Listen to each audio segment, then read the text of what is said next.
I've been thinking so much about time because whether it's my own existence, whether it is material success I see around me, or whether it is spiritual success I see in people who've started meditating early, it's always an outcome of situations, and those situations were put into those people's lives. Yeah. Which has made me think that it's definitely about an element of willpower and hard work and how much dedication you have towards processes.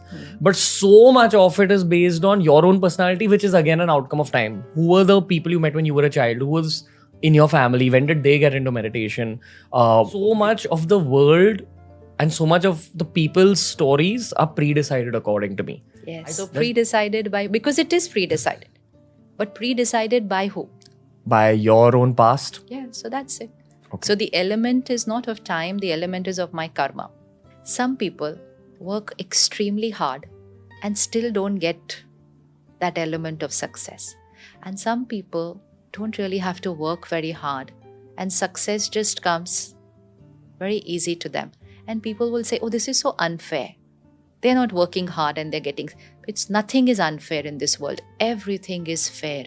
It's just that what we are seeing as hard work is visible karma in this costume. But what we don't know is that soul has done some very, very good karmas in another costume which the world of today cannot see. And so this consequence of success is not of only this hard work, it is the work that the soul has done on their journey of lifetimes. So nothing is luck, nothing is coming out of nowhere. Everything is pre-decided by the karma I, the soul, choose to create. So karma and my destiny walk hand in hand. If you've accumulated a certain amount of, I don't want to call it bad, but like some kind of negative karma. Right. Is there a way to erase it without actually going through the outcomes of it? No, the outcome will always come.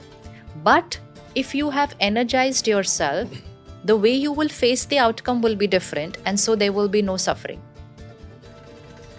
For example, before you started meditation and after you started meditation, see the way how you are responding to scenes of life. So meditation is not about feeling calm only while meditating. Meditation creates a shift in our personality, and that personality is visible in the day-to-day karma. So earlier, let's say what I was 25 years back, if something didn't go my way, I'll react. But at that time, I call that reaction as normal. That anger is normal, so I'll get angry because that's the vibration at which I was. It's a result of the sanskar and the karma that I have carried. What is sanskar? Sanskar means my nature. Anger is a sanskar. Like habits. Personality? Personality. But personality is still, actually there's no English word for sanskar. Personality is, today we call personality in terms of my body language, the way I speak. Sanskar is emotional patterns. Like criticism can be a sanskar, appreciation can be a sanskar, doubt can be a sanskar, trust can be a sanskar. So if you are a person who trusts very easily, so we will say trust is your nature. So trust is your sanskar. Somebody doubts very easily, that's their sanskar. Someone is very stable, someone is very reactive. Emotional patterns, which have come with me from my past karma, and that's why the baby born has sanskars. Just the other day, I was with somebody who has twins, just 2 months old, twins. They don't look very similar. And the mother very sweetly said, she said, the day they were born, I can see they are so different. I said, how do you see in a one day old baby that they are different? She said, they're so different. One is so smiling. The other one is like, now the child has done no karma. It's just a 1 day old child. But 1 day is the age of the body. The soul.